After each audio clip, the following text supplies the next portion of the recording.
हाँ जी। बाबा कौन का मतलब क्या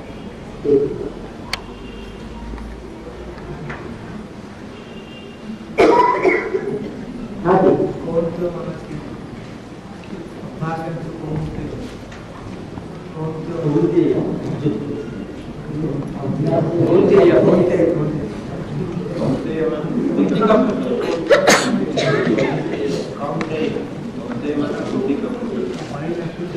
कौन था या मना क्या कौन था या मना क्या वो बैठ अर्जुन को कौनते कहते हैं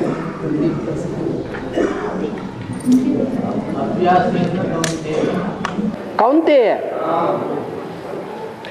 जैसे ब्रह्मा का पुत्र ब्राह्मण एक मात्रा बढ़ गई, ऐसे कुंती पुत्र कौन्तेय अर्जुन के लिए बोला है। एक मात्रा बढ़ा दी गई, कु की जगह कौ, मात्रा बढ़ गई ना, तो फॉलोअर या बच्चे के अर्थ में एक मात्रा बढ़ जाती है। हाँ,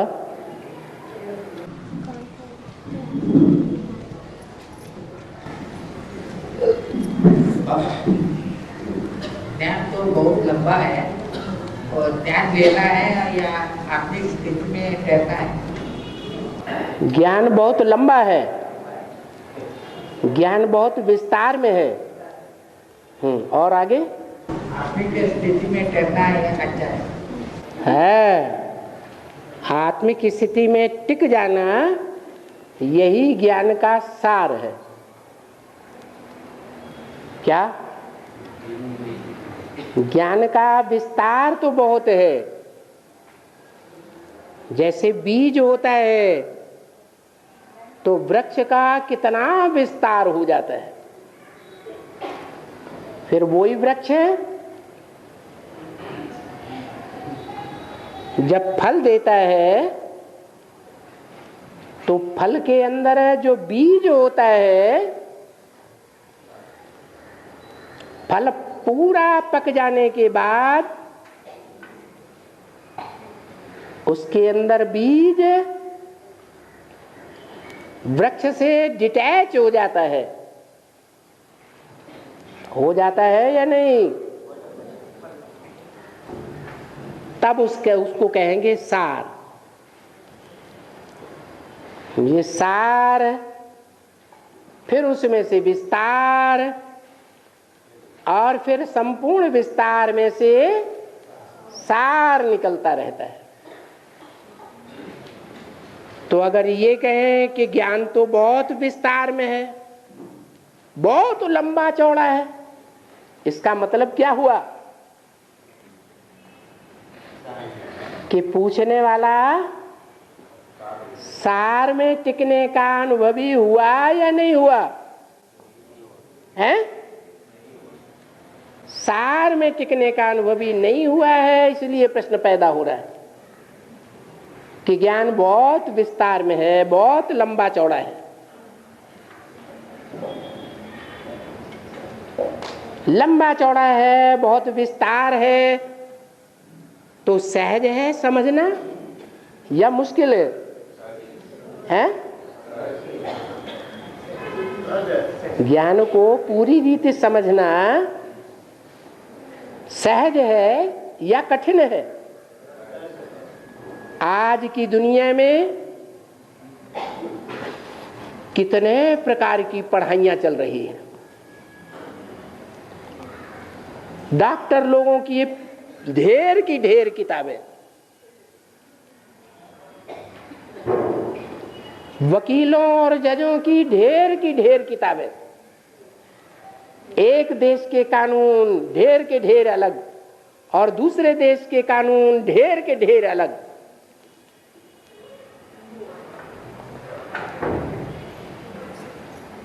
तो कोई डॉक्टर छाती ठोक के कह सकता है कि मैंने डॉक्टरी का पूरा ज्ञान ले लिया। अरे वकालत का छोड़ो, इंजीनियरिंग का छोड़ो, इतना विस्तार में ज्ञान फैला हुआ है।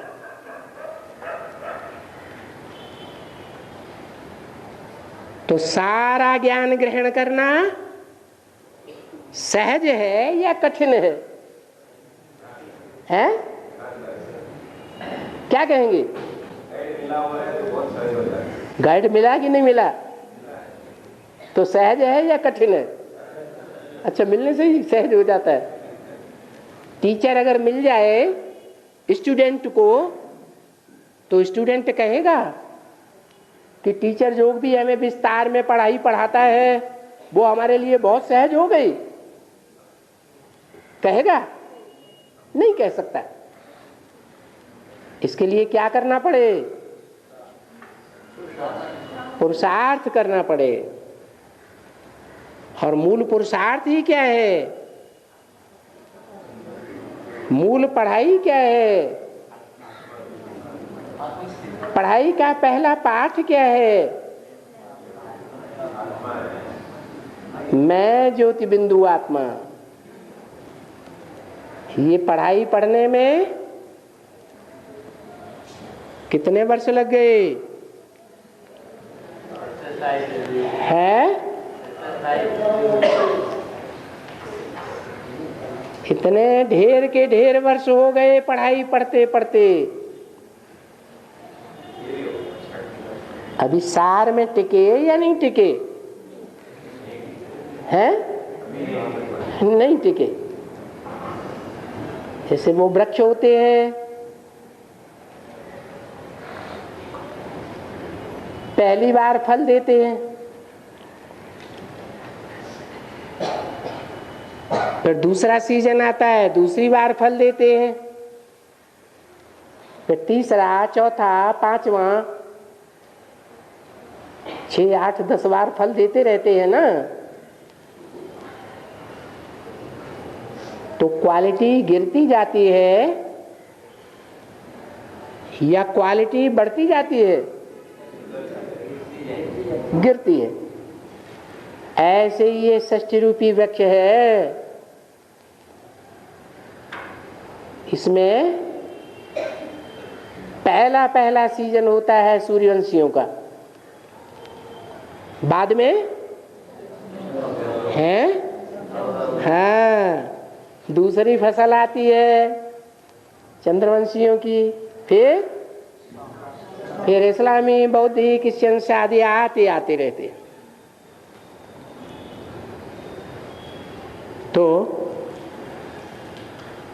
फलों का जो बीज बोया जाता है या सब्जियों का भी जो बीज बोया जाता है, तो बीज बोने वाले किसान कौन सी फसल का बीज लेते हैं? जो पहली फसल का बीज होता है उसको ही प्रेफरेंस देते हैं।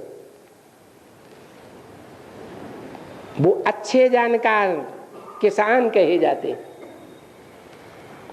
हमारी भी ज्ञान की खेती है। इस ज्ञान की खेती में अल्लाह के द्वारा स्थापन किया हुआ अव्वल नंबर दीन है धर्म। अल्लाह अव्वल दीन। उस धर्म की आत्माओं को पहचानना है, उन्हीं का संग करना है। औरों का संग किया तो जैसा संग वैसा रंग लग जाएगा। हाँ,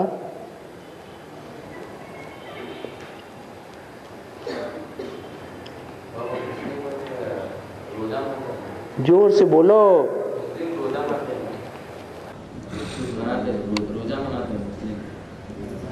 ये रमजान का रोजा बनाते हैं। संन्यास मुस्लिम लोग रमजान का रोजा बनाते हैं ना, वो पूछ रहे हैं। रमजान का रोजा मनाते हैं ना मुसलमान? हाँ, वो पूछ रहे हैं रोजा के बारे में। हाँ, मुसलमान जो रोजा मनाते हैं उसको रमजान भी कहते हैं। क्या कहते हैं? रमजान। किसकी जान? राम की जान है रोजा। रोजा में क्या करते हैं? अरे कुछ करते हैं? उपवास करते हैं वो तो। हाँ, वो हद का उपवास करते हैं। उप माने ऊपर, और वास माने रहना। तो सच्चा उपवास क्या हुआ है? इस नीचे की सृष्टि में जो सृष्टि रजोगुण, सतोगुण, तमोगुण से भरी हुई है, इस सृष्टि में मन बुद्धि निवास न करे। कहाँ निवास करे? ऊपर। उप माने ऊपर निवास करे, जहां ये त्रिगुणात्मक सृष्टि नहीं होती है। त्रिगुणात्मक सृष्टि से परे है वो धाम है। वहां मन बुद्धि से निवास करेंगे, शांति का भोग करेंगे, तो सच्चा रमजान मनाएंगे।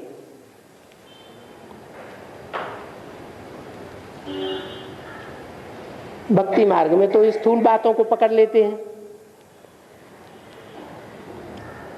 उसे कहते हैं रोजा। क्या?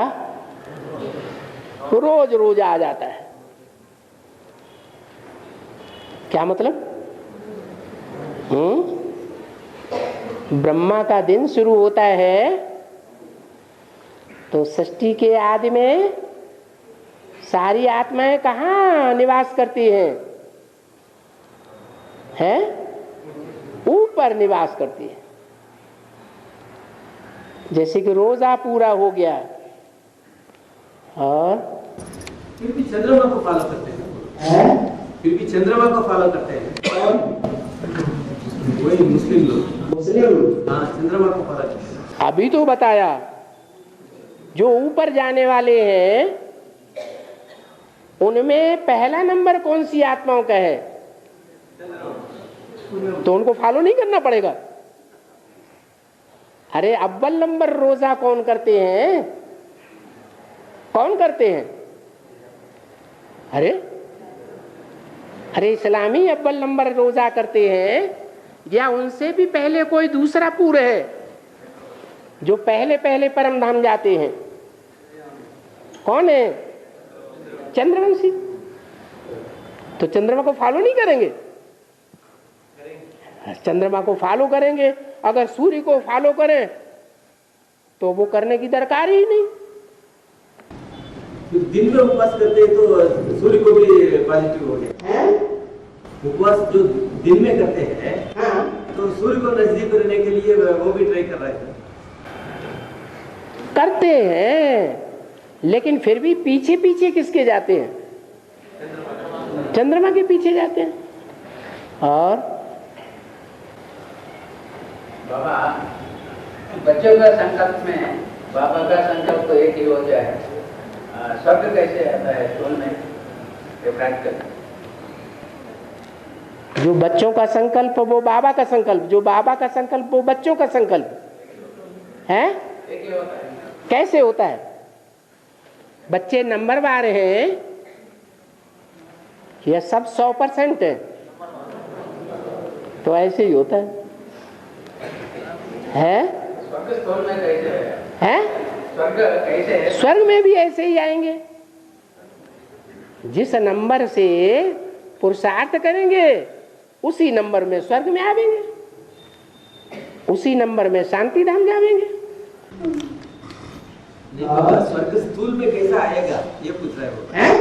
स्वर्ग स्थूल रीति कैसा आएगा वो पूछ रहे हो? स्थूल में कैसे आएगा? अरे कुछ बचेंगे कि नहीं बचेंगे? जो बचेंगे वो सूर्यवंशी बचेंगे या और वंश के बचेंगे? सूर्यवंशी बचेंगे। तो एकदम 100% सात्विक सृष्टि तैयार होगी। जो सूर्यवंशी होंगे ऐसे वो 100% शुद्ध वातावरण बनाएंगे या देह का वातावरण बनाएंगे? है? अरे राधा कृष्ण को जन्म देने वाले लक्ष्मी नारायण उनको 100% शुद्ध संकल्प वाला कहेंगे या देह को याद करने वाला कहेंगे?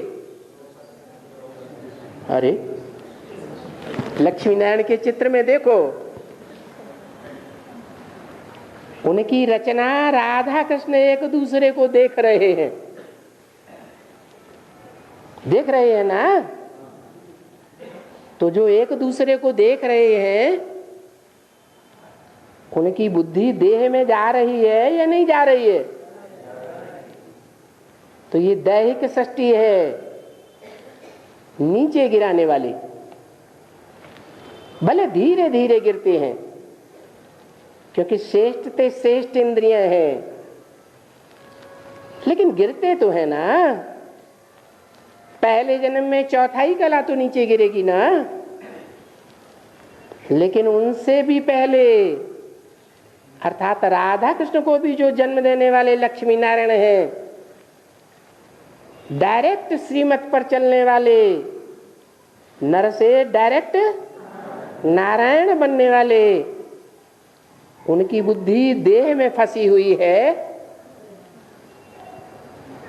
या देह से परे हो गए हैं? लक्ष्मी नारायण जो नर से नारायण बनते हैं, नारी से लक्ष्मी बनते हैं, वो ऊपर दिखाए गए, वो प्रकाश के वलय में दिखाए गए हैं। क्या उनका सारा जीवन,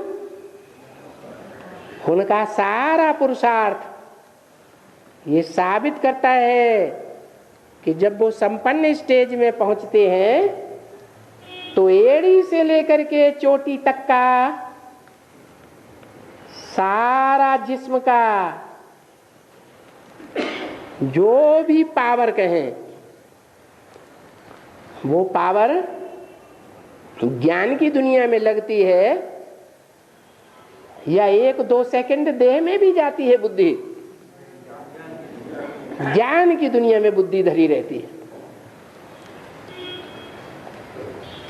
उनकी जो सृष्टि है वो आकर्षण से, देह के आकर्षण से पैदा नहीं होती, एकदम 100% शुद्ध सृष्टि पैदा होती है। इसलिए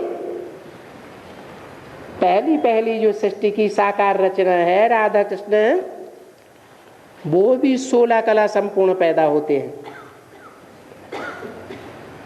बाद में उनकी जो जनरेशन होगी वो चौथाई कला कम होती जाएगी।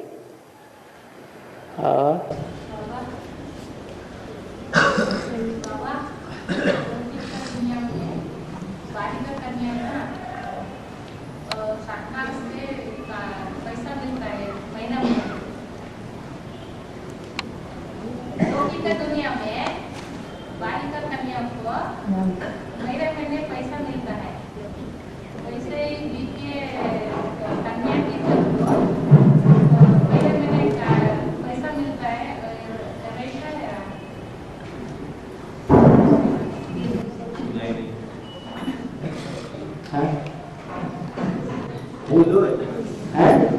ठीक से समझ में नहीं आया। लौकिक दुनिया में कन्या को पैसा मिलता है, ऐसा वेद की दुनिया में भी मिलता है क्या? ऐसा कन्या को कहाँ पैसा मिलता है?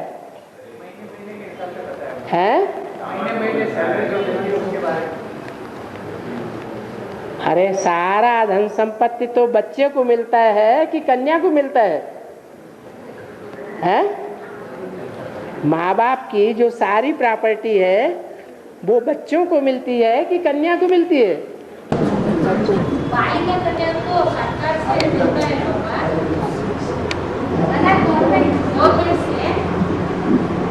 गवर्नमेंट से कुछ मदद होता है ऐसा बोल रहा है? गवर्नमेंट से ऐसा कुछ मदद कर रहा है? वो भी आज की गवर्नमेंट, जबकि भगवान आया हुआ है। तो आज की गवर्नमेंट भी भगवान को फॉलो करने लग पड़ी। इससे पहले तो कन्याओं को कोई प्राप्ति नहीं, नाम मात्र के लिए देते थे। अभी भी वो परंपरा बहुत कुछ चल रही है। और पापा सतयुग में नदी के किनारे राजमहल रहते हैं। हाँ, सागर के नजदीक क्यों नहीं? क्योंकि सागर सारी पृथ्वी पर एक ही होता है। वहां सागर के हिस्से बटे हुए नहीं होते हैं। अलग अलग धर्म खंडों में सागर विभाजित नहीं होता है। और नई दुनिया में ऐसा ही होता है। सारी दुनिया में सागर एक, और नदियां तो फिर भी अनेक होंगी। और वो अनेक नदियां सात्विक होंगी या तामसी होंगी? हैं? सात्विक होंगी। सागर तो फिर भी खारा रहेगा या मीठा हो जाएगा? चीनी मिला देंगे उसमें, है? सागर तो खारा भी रहता है, मीठा भी रहता है। वो तो सारी सृष्टि का बीज है। और सतयुग में मीठा रहेगा है? सागर हाँ, सतयुग में मीठा रहेगा। बताओ कैसे रहेगा? क्या उसमें चीनी मिला दी जाएगी? हैं? नहीं, अभी तमो प्रधान होते होते खारा हो गया। अभी तमो प्रधान होते होते पहले खारा नहीं था। 2500 साल पहले, 2500 साल पहले की हिस्ट्री उठाओ। सागर खारा था या मीठा था? तब भी खारा ही था।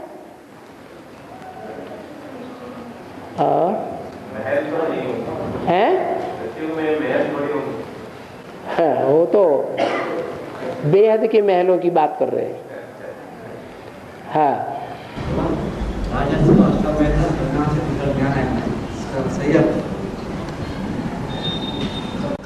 राजस्व अश्वमेध रुद्र ज्ञान अविनाशी रुद्र ज्ञान यज्ञ। हाँ, इसका अर्थ समझना चाहते। इस आधार से राजस्व, स्व माने हमारा अपना, राजा माने राजाई देने वाला, अश्वमेध, अश्व माने मनरूपी घोड़ा। कौन सा घोड़ा? मनरूपी घोड़ा, और उसको बस में करने योग्य। राजस्व अश्वमेध अविनाशी ज्ञान यज्ञ। ऐसा ज्ञान यज्ञ है जो दुनिया में कभी न हुआ है न फिर कभी होगा। 5000 वर्ष के अंतराल में एक ही यज्ञ है, इतना बड़ा, जो भगवान आकर के रचते हैं। इसका नाम है रुद्र ज्ञान यज्ञ। रुद्र माने साकार या निराकार? साकार। इतना रौद्र रूप धारण करता है कि सारी दुनिया उसमें स्वाहा हो जाती है। और अविनाशी भी है। ये ज्ञान यज्ञ ऐसा है कि जो जो जितना ज्ञान धारण करते हैं वो ज्ञान जन्म जन्मांतर के स्थूल रतन बन जाते हैं।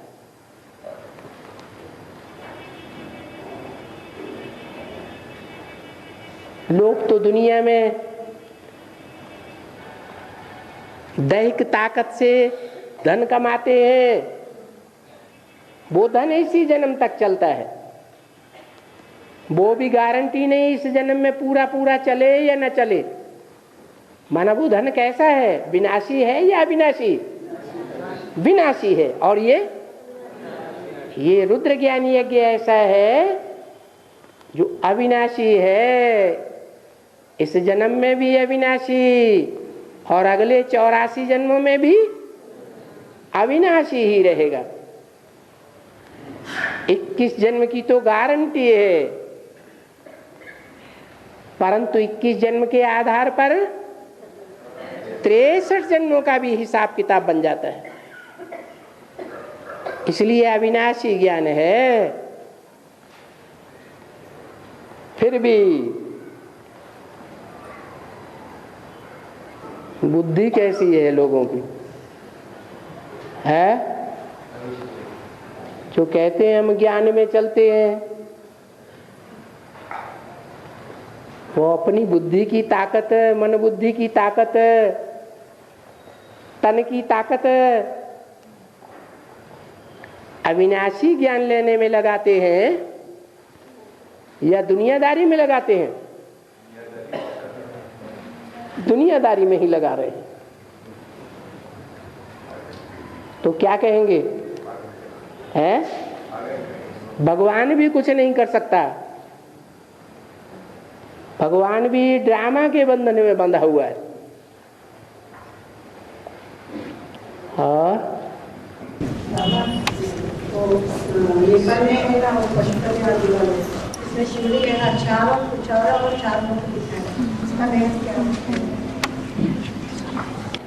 चार धाम सुने कि नहीं सुने? चार धामों में चारों मूर्तियां अलग अलग प्रकार की हैं कि एक ही तरह की हैं? कहाँ की यादगार? संगम युग की ही यादगार है। चार मुख्य दिशाएं हैं, चारों मुख्य दिशाओं के चार दिक्पाल हैं, चारों दिशाओं की पालना करने वाले राजाएं हैं। चार ही मुख्य धर्म हैं, चारों ही मुख्य धर्मों की चार बीज रूप आत्माएं हैं। इसलिए ब्रह्मा के चार पहले पहले पुत्र गाये हुए हैं। कोई सनातन धर्म का बीज, कोई इस्लाम धर्म का बीज, कोई क्रिश्चियन धर्म का बीज, कोई बौद्ध धर्म का बीज। इसलिए नई पाल में खास पशुपतिनाथ का मंदिर आया हुआ है। किसका पति? पशु का पति। कौन है दुनिया का बड़े से बड़ा पशु? है बड़े से बड़ा जानवर बुद्धि।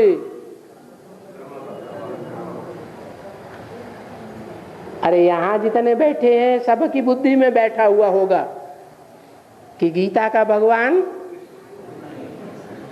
साकार कृष्ण या निराकारी स्टेज धारण करने वाला शिव शंकर भोलेनाथ। कौन है गीता का भगवान? सबकी बुद्धि में कुछ न कुछ बैठा है, नंबरवार ही सही। कहें कि समझाओ तो नंबरवार समझावेंगे या एक जैसा समझावेंगे? नंबरवार समझावें, लेकिन बैठा तो है, बुद्धि में तो बैठा क्या कि गीता का भगवान है शिव शंकर भोलेनाथ ही है। लेकिन वो बुद्धि ऐसी है, वो बुद्धि में बैठने वाला नहीं है। अगर उस बुद्धि में बैठ जाए तो फिर सारी दुनिया की बुद्धि में बैठेगा।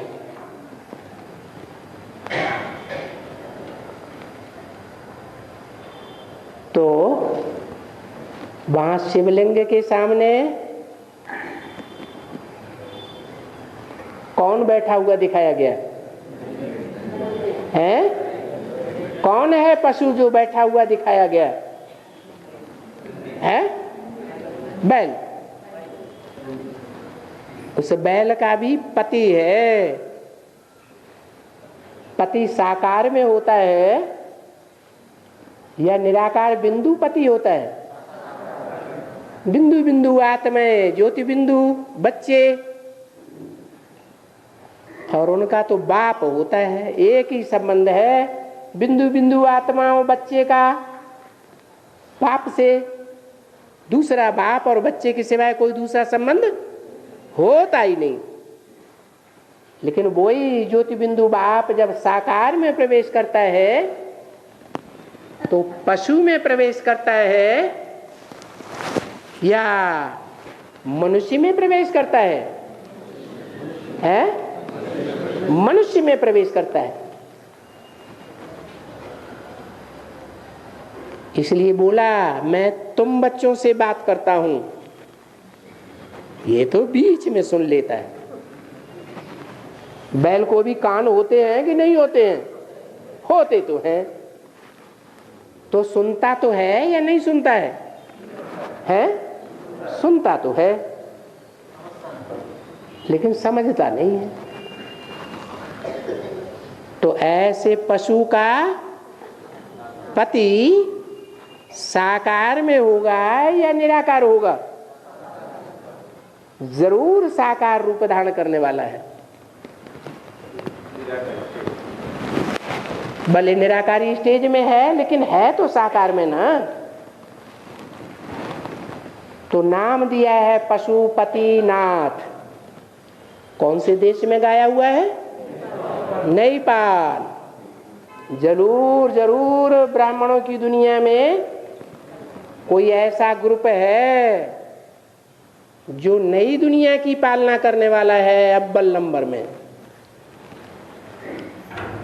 और नई दुनिया की पालना करने वाला ग्रुप वो ही बेहद का नेपाल है, जिसकी यादगार में वो हद का नेपाल बसा हुआ है। जहाँ की क्या विशेषता है? पहले नेपाल भारत का हिस्सा था या नहीं था? भारत का हिस्सा था। लेकिन भारत के हर स्टेट पर विदेशियों ने झंडा लहराया, विदेशियों ने राज्य किया, लेकिन नेपाल के ऊपर विदेशियों ने कभी आक्रमण नहीं किया कर पाया। ये विशेषता है नेपाल की। वो नेपाली लोग ऊंची स्टेज में रहने वाले हैं या नीची स्टेज में रहने वाले हैं? पुरुषार्थ की ऊंची स्टेज में रहते हैं।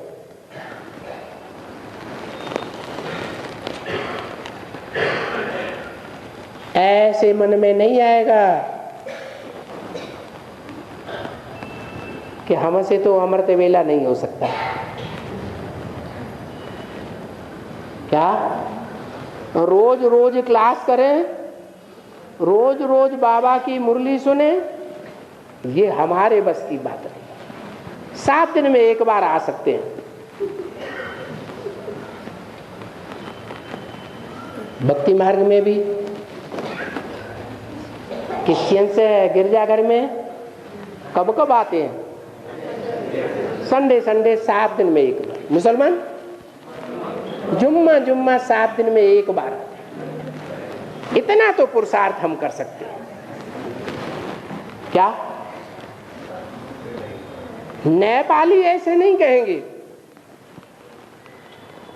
वो नई दुनिया की पालना करने वाले हैं। डायरेक्ट भगवान से राजाई लेने वाले हैं। और ज्योतिर्लिंग का विशेषता है? ज्योतिर्लिंग का विशेषता क्या है? ज्योतिर्लिंग विशेषता ज्योतिर्लिंग क्या? विशेषता क्या? 12 ज्योतिर्लिंग। हर धर्म के 12 राशियां हैं। दुनिया की सभी मनुष्य आत्माएं 12 राशियों में बांटी गई। चाहे किसी भी धर्म का व्यक्ति हो, वो 12 राशियों में गिना जाएगा या नहीं गिना जाएगा? गिना जाएगा। उन 12 राशियों में जो सर्वश्रेष्ठ ग्रुप है वो है सूर्यवंश, और उन सूर्यवंशियों में वो सर्वश्रेष्ठ 12 आत्माएं हैं जो शिव का लिंग रूप धारण कर लेती है संपन्न पुरुषार्थी बनने पर। किसका लिंग? शंकर लिंग।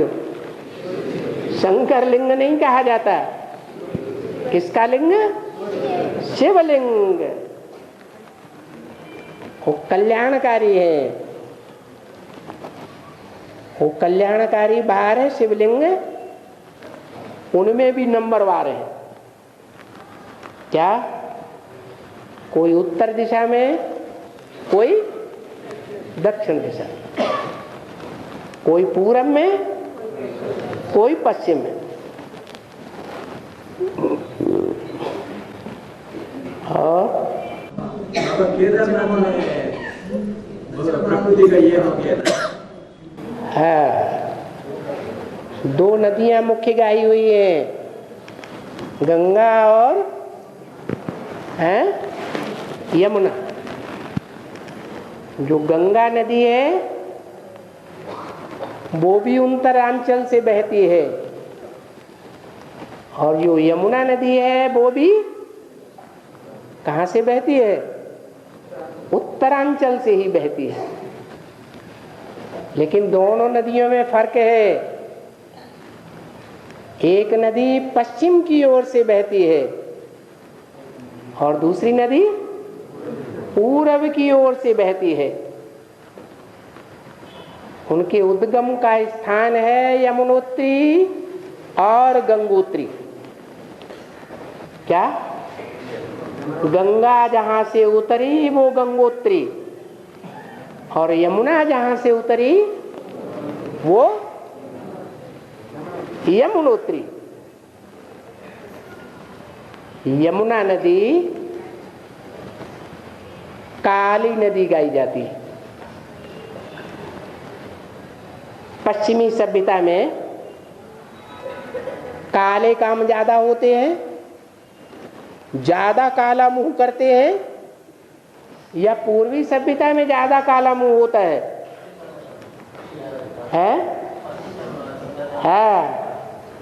सारे ड्रामा को देखें तो अंतिम जन्म को छोड़ करके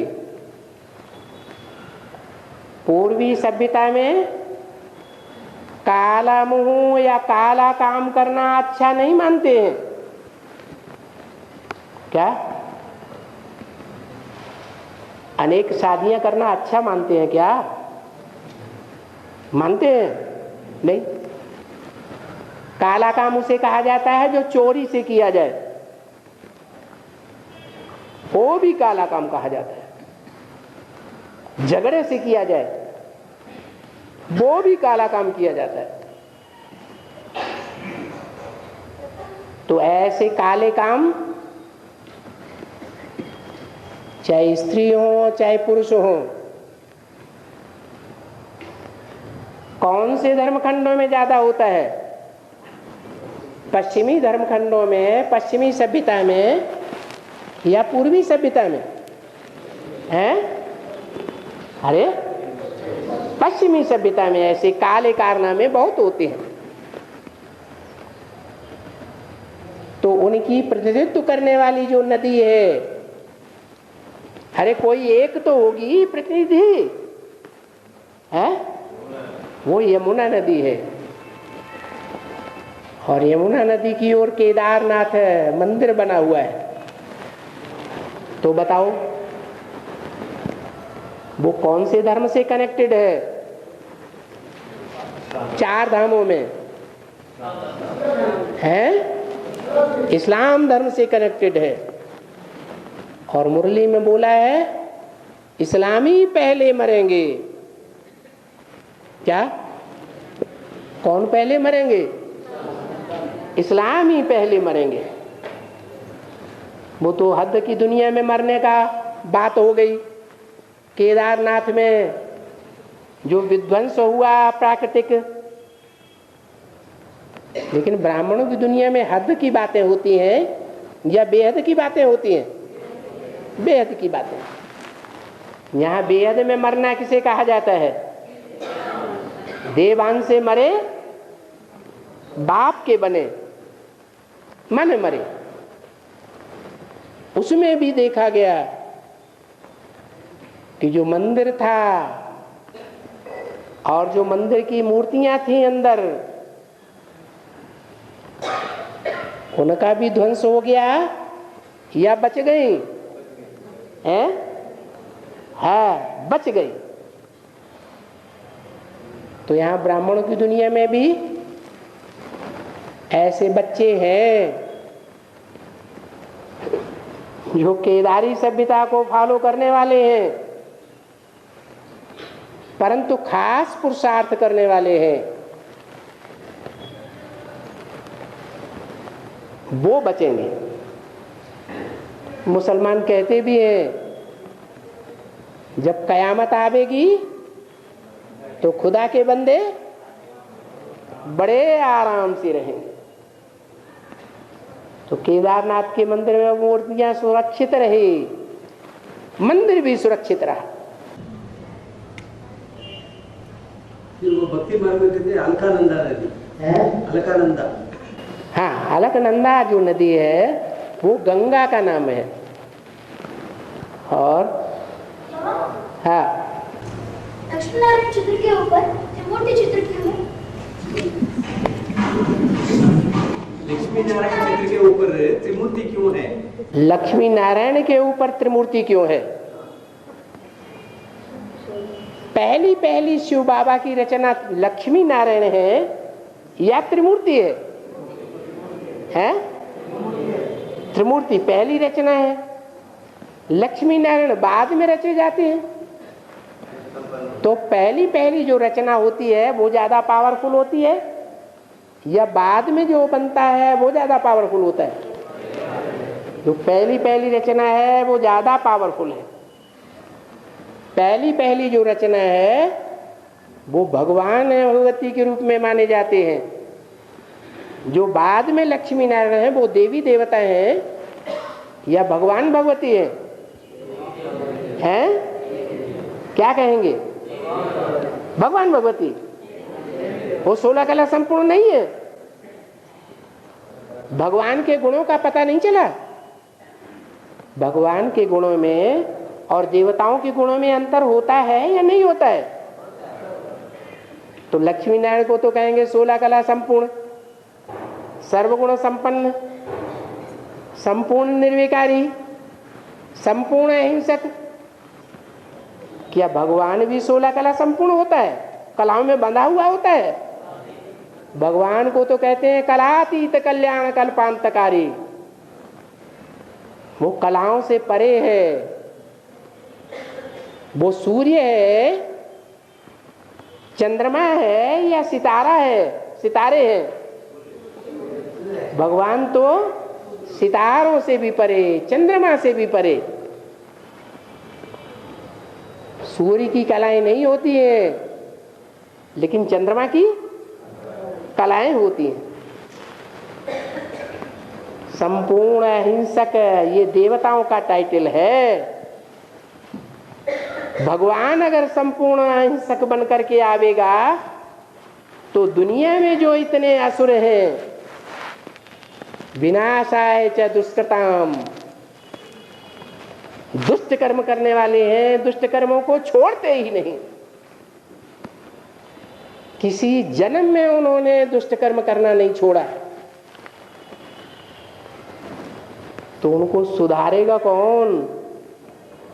क्या ये देवताएं सुधारेंगे? हैं? भगवान ही सुधार सकता है। भगवान ही उनको दंड दे सकता है।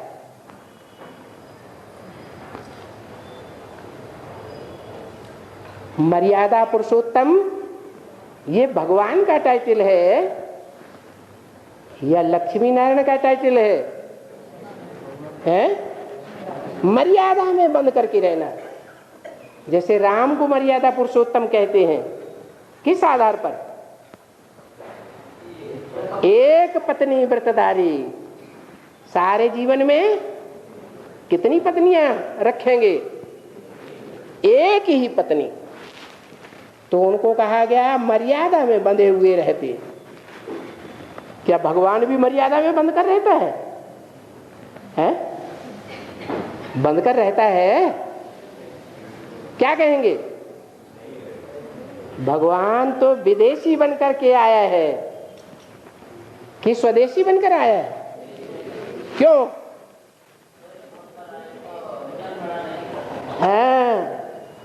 अगर स्वदेशी बनकर के, राम बनकर के आ जाए तो दुनिया की जो भी आत्माएं हैं, चाहे दूसरे धर्म में ही कन्वर्ट होने वाली क्यों न हो, वो पावन कैसे बनेंगी? संग के रंग से ही पावन बनते हैं, संग के रंग से ही पतित बनते हैं। तो सारी दुनिया की आत्माएं कैसे पावन बनेंगी? बन सकती हैं? भगवान के संग के रंग में आए बगैर पावन बनेंगी? बनेंगी? नहीं बन सकती। इसलिए ये भगवान का टाइटल नहीं है मर्यादा पुरुषोत्तम, ये तो देवताओं का टाइटल है। सर्वगुण संपन्न, 16 कला संपूर्ण, संपूर्ण अहिंसक, मर्यादा पुरुषोत्तम। और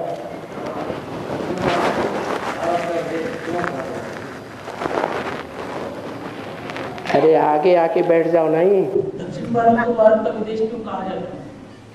दक्षिण भारत को भारत का विदेश क्यों कहा जाता है? क्योंकि यहाँ की परंपराएं उत्तर भारत की परंपराओं से भिन्न है। उत्तर भारत में चाचा की लड़की, मामा की लड़की बहन मानी जाती है, और यहाँ मामा की लड़की से शादियां होती हैं, चाचा की लड़की शादियां होती हैं या नहीं? अब नहीं होती हैं, पहले होती थी। जैसे इस्लामियों में इब्राहिम जब आया तो उनकी जनरेशन थी ही नहीं, अपनी जनरेशन को कैसे बढ़ाया? भाई बहनों में शादियां होने लगी। उनकी ये हिस्ट्री कहती है। आज भी मुसलमानों में सिर्फ दूध का बचाव करते हैं, बाकी मामा की लड़की से, चाचा की लड़की से अभी भी शादियां होती हैं। और ऐसे बहुत सारी परंपराएं हैं जो उत्तर भारत की परंपराओं से अलग हैं। उत्तर भारत में अष्टदेवों की मूर्तियां नहीं बनती हैं, अष्टदेवों के मंदिर नहीं बनते हैं। और दक्षिण भारत में है, अष्टदेवों के मंदिर भी हैं और मूर्तियां भी हैं। हाँ, पूजन होता है, वो भी मूर्ति के रूप में नहीं, पटले पर नवग्रह बना देते हैं और फिर उनकी पूजा करते हैं। इसका मतलब यह है कि अष्टदेवों को पूजनीय मानते तो हैं, लेकिन भगवान कह करके नहीं मानते, क्योंकि भगवान एक होगा या 8 होंगे? एक ही होता है। और दक्षिण भारत में 8 की पूजा करते हैं, माने 8 ही भगवान।